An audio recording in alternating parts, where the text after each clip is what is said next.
Hello there, I'm Dr. Dean Lomax, a paleontologist, author, and TV host affiliated with the University of Manchester and the University of Bristol.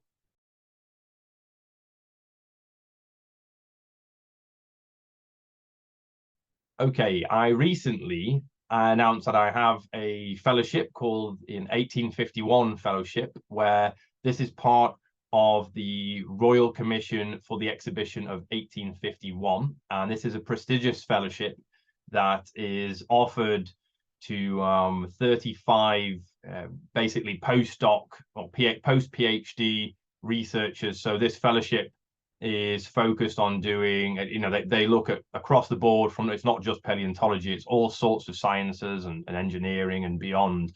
And as a paleontologist, after completing my PhD, and many paleontologists watching and listening to this will also agree that paleontology is such a niche field that finding a permanent position as, say, a lecturer, a professor, or a curator in a museum, or whatever it might be in paleontology, can be really difficult.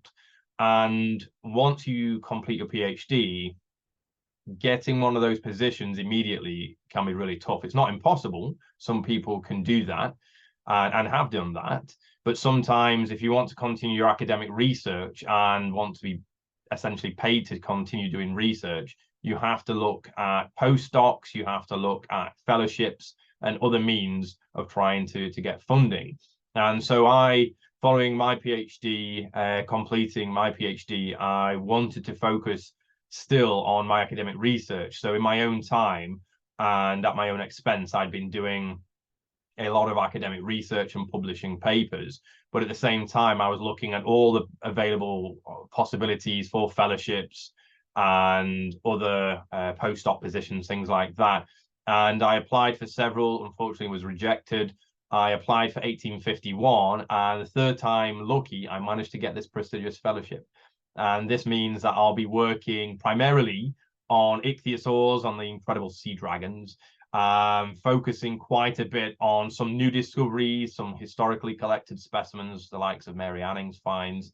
And I'll be continuing my affiliation with the University of Manchester. I've now been affiliated with them initially as a visiting scientist, but now as an honorary research fellow for a decade. But I'll be doing this fellowship, I'll be undertaking the fellowship with the University of Bristol. So now I'm affiliated with the University of Bristol, which is a fantastic institution. It's really nice to be part of Bristol. So it's good to be able to kind of make new connections and continue to collaborate with new researchers and things too. So this fellowship is with the University of Bristol, and it basically gives me a good chunk of time. In this case, it'll be 4 years focusing on academic research. And it's not just looking at the fossils of these ichthyosaurs. It's kind of looking at understanding some of the bigger picture things, some things about evolution, about their extinction. I'll be using some really cool technologies and techniques, things, for example, I'll be including within this fellowship research at the Rutherford Appleton Laboratory in Oxfordshire, which is basically using synchrotron science on these massive instruments where we'll be firing intense kind of beams of light and stuff and X-rays at fossils to look at soft tissues and things like that. So pretty cool.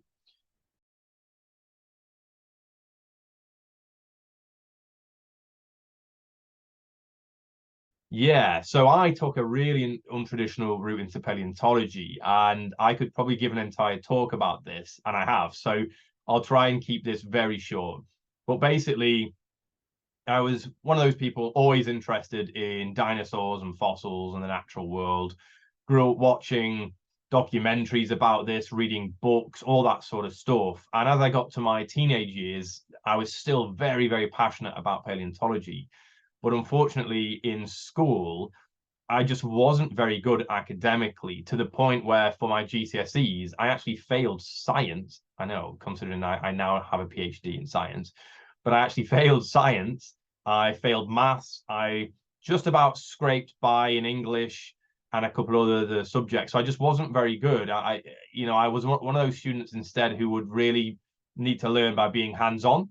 And so as a result of that, I failed science and I couldn't do A-level science. And so, of course, I needed A-level science to go on to university and study paleontology or a similar discipline of sciences. And I didn't have that. So at the age of 18, after finishing high school, secondary school in Doncaster, which is where I'm originally from, in Yorkshire, I ended up, would you believe, selling part of my, well, actually sold all of my Star Wars collection, but also other collections that I'd amassed from visiting car boots and things like that, like toys of Transformers and even my Jurassic Park toys. Sold all these things to fund a big trip to America, where I ended up volunteering with a museum called the Wyoming Dinosaurs Center. I spent nearly 4 months volunteering there, and that really opened my eyes to a career in paleontology. And off the back of that, I then began volunteering at my local museum, Doncaster Museum. I began writing my first academic paper right off the back of that volunteer trip. So I was 18 years old when I started writing my first paper. And believe me, I had absolutely no idea what I was doing, but I had some really awesome mentors in the States who were so helpful and helped to encourage me constantly. And that's a big and important thing. You know, to have some really excellent mentors like Steve at the Etches Museum. And basically, you know, to bring that up to speed. So I initially went straight into gaining experience, writing papers, ended up writing my first book when I was 19, 20. I've now written 12 books as of this interview. I presented a bunch of TV programs. I am one of the world's leading experts on ichthyosaurs. I've written more than 50 academic papers, discovered new species, won awards for my work in paleontology. Yet I never did an undergraduate degree because I failed science at GCSE and never got to do it A-level. So instead, I surpassed doing that undergrad because I gained the professional experience of writing papers, and then went on to do a master's and then a PhD. And in going back to that point of, could you explain the path that I took and why?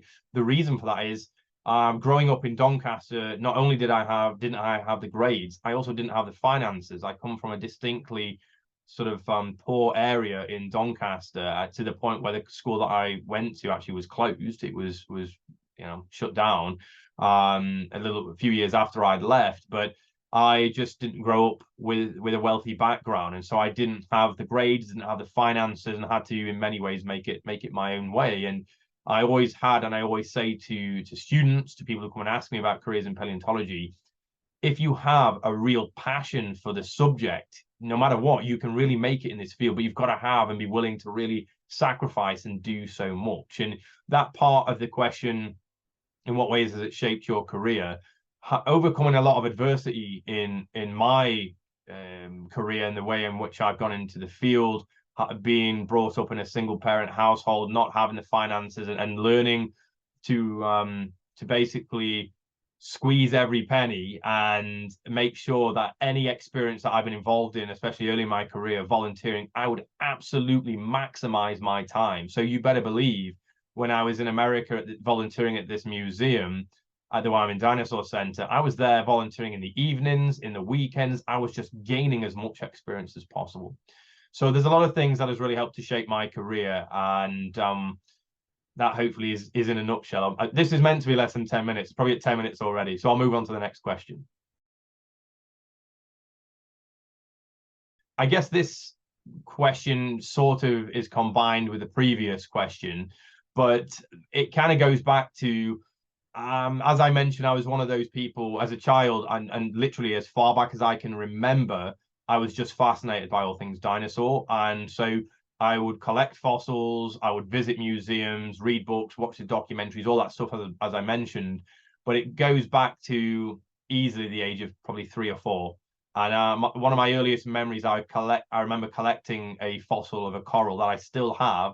It's somewhere in here. I'm probably on the shelf behind me somewhere, but it's a fossil coral that is from the Carboniferous, that is about 300+ million years old, and that's older than the dinosaurs. And I remember at the time finding that I was about maybe 8 years old.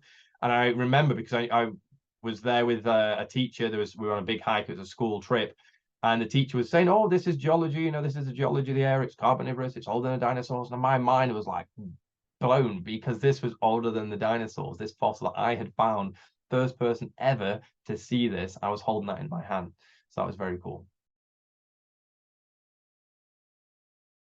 A major career highlight for me. This is a difficult one, Ash, because there's a lot of stuff that I would say has been a career highlight for me in many different ways, professionally and personally and everything in between. Maybe one of the first big career highlights for me would be rediscovering an ichthyosaur, so one of these creatures. Looks a bit like a dolphin or shark, a marine reptile, also marine reptile, that was at my local museum, Doncaster Museum and Art Gallery. And so when I came off the back of that trip to Wyoming, I began volunteering at Doncaster Museum in 2008. And I was shown this, well, I was told about this really cool, awesome replica of an ichthyosaur that the museum had, and that I could potentially use in a little display that I was putting together. Anyway, off I go into the museum's collections, and they show me, and they're like, "Oh yeah, this is a plastic copy." And I'm like, "Huh, it's a very good plastic copy because that's real." And it was a real specimen that I identified there and then. I knew that it was real. We had to get it confirmed, but also it had its last meal preserved, which, as it turns out, it had tiny little hooks from the arms of squid and even a fish scale in there. So we knew its last meal before it died. And that led to my first academic paper that I began writing. That was the one I began writing at the age of 18. But that I published, it was my first academic paper that was published in 2010. So what's that, 13 plus years ago now. And that then I went on to describe that specimen as an entirely new species that I'd identified working with a colleague from the States, Professor Judy Massere. And we identified it as a new species to science, which we named Ichthyosaurus anningae in honor, of course, of Mary Anning. And surprisingly, despite Mary Anning being the first person to bring ichthyosaurs to the attention of scientists, she never had an ichthyosaur named after her. So I wanted to change that and named it after Mary. In terms of another career highlight, really quickly, let's have a think. Slightly out of academia, maybe. Maybe I would probably say this book, Locked in Time. So writing Locked in Time, I had the idea for that going back to when I was 18, first in Wyoming in 2008, after seeing an epic fossil of a horseshoe crab, a Jurassic horseshoe crab that had landed in a toxic lagoon, fallen to the bottom of this lagoon where it then rights itself, it wriggles and then walks for 33 feet, and then it was dead in its tracks. And that captured this entire moment forever. And it just like sparked my interest into understanding the behaviors from fossils. And so that's where the idea of Locked in Time came from. And I'm really proud of that I could take that idea and eventually turn it into what became a bestseller for Locked in Time for the publishers, Columbia University Press. And anybody interested in the real lives, the behaviors of prehistoric animals, you should definitely get that book.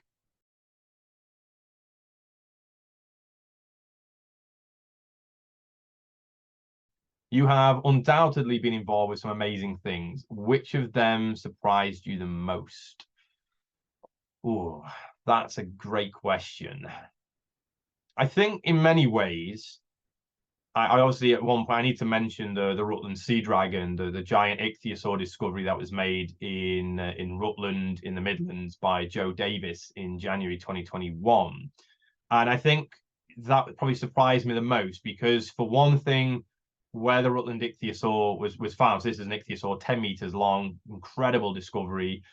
Where it was found, Rutland is pretty much virtually unknown for the discovery of ichthyosaurs, marine reptiles, dinosaurs, whatever.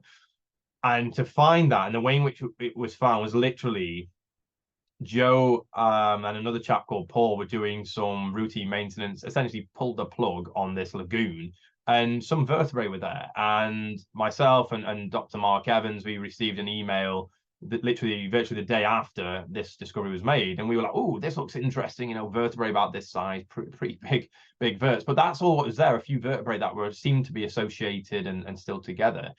And anyway, fast forward, when I led the excavation of the Rutland Sea Dragon, of what became known as the Rutland Sea Dragon, at the time, we still weren't quite sure how complete this was going to be. And as it turns out, this is the most complete skeleton of any large prehistoric reptile ever found in the UK. Like, genuinely, it's one of the greatest finds in British paleontological history. So for me personally, to have led that is is really one of, again, I guess a career highlight, one of my career highlights. But from a perspective of surprising me was where it was found, how it was found, the fact that we have the very tip of the snout to right down to the really tiny penny-sized vertebrae at the end of the tail is really remarkable. And plus it shows that even though Mary Anning had found the very first ichthyosaurs brought to the attention of science over 200 years ago, we're now down the line over 200 years later, and we still are finding these remarkable discoveries here in the British Isles.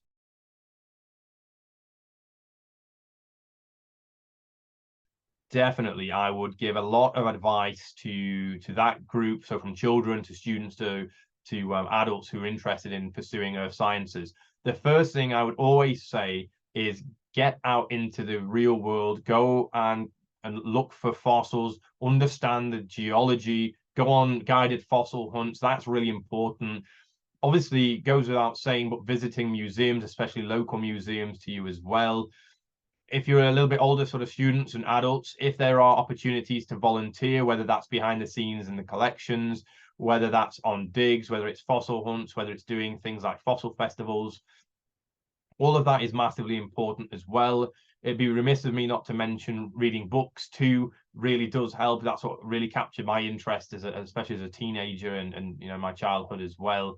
All of that is massively important. And touching upon one of the things I said a moment ago, it's very important as well, vitally important, that if you have that passion for it, for this as a subject for paleontology, because it's so niche and it can be quite a difficult area to break into, you've got to just be willing to put in as much time and energy as you can. And one of the things I'd add on to that too, and I know that I've met a lot of children, students, and adults who have come to my talks, but if there are ever any public events, talks, conferences that are in your area or even slightly out and you're willing to travel to, I would always recommend going to them. Most paleontologists are really happy to talk to people who are really enthusiastic about a career in paleontology and fossils and everything like that. And going to these things, you get to meet real paleontologists, people doing the academic research. And in addition to that, you also get to meet people who are asking the same questions as yourself. I always give an example of if you join, so for example, one of the a fossil hunt where it's an organized fossil hunt by a professional or a museum and such. It's really good that you're then, especially for any parents listening to this, if you take your children, your students and students to these things, you're then around similar like-minded people who are asking the same questions. It's like, oh, my son or daughter is interested in this, we don't know what to do. You're around those types of people, so it's nice to come together, and that's one of the good things about the community that is paleontology.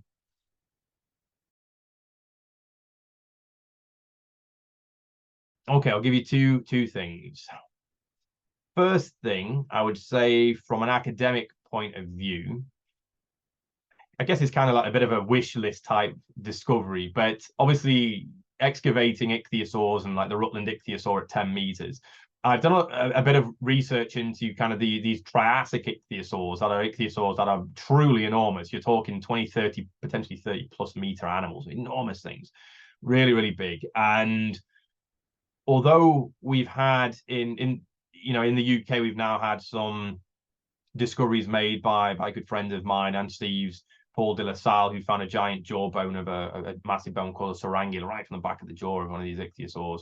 We described that, and there's other bits that have been found historically, and of course in Canada and the British Columbia, there's an ichthyosaur that's 21 meters long, an enormous beastie called Shonisaurus sicaniensis.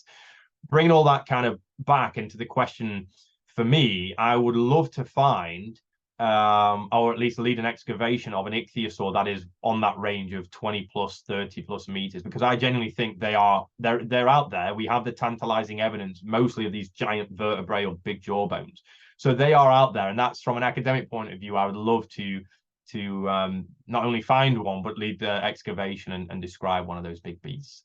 From another point of view, one area of work that I've done a lot more in over the last decade is public outreach, which is massively important for me as a scientist. I think for most scientists nowadays, and not just in paleontology, but I think it's so important to talk to members of the public and to share what it is we're doing, why it's important. All that sort of stuff is super, super important.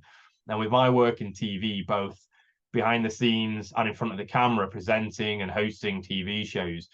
That's a big area that I'm keen to continue doing more of. And, I constantly have conversations with TV production companies and TV friends and stuff, trying to pitch ideas, which I think would be really helpful, not only for the kind of paleontological community, but for people who are asking these types of questions of kind of how do you get involved? Because, as you know, whoever's watching, listening to this, you know that there's so much amazing stuff out there, not only in the UK, but around the world, of course, of incredible fossils. And I think the kind of the mystery and that kind of incredible nature of fossils is something that always is going to drive my passion and enthusiasm for this subject. So yeah, from a TV point of view, I'd love to do more documentaries and present more about this awesome subject.